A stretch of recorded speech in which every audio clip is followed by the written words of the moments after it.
Sinigang kayo dyan.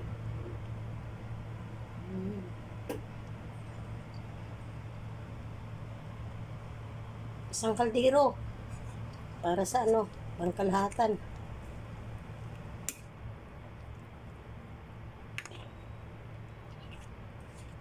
Mamimigay ako sa kapitbahay ng sinigang. Para may ulam din sila. Hindi ko nilagyan ng kangkong kundi chuysam. Para masarap siya, masarap. At wala akong sili.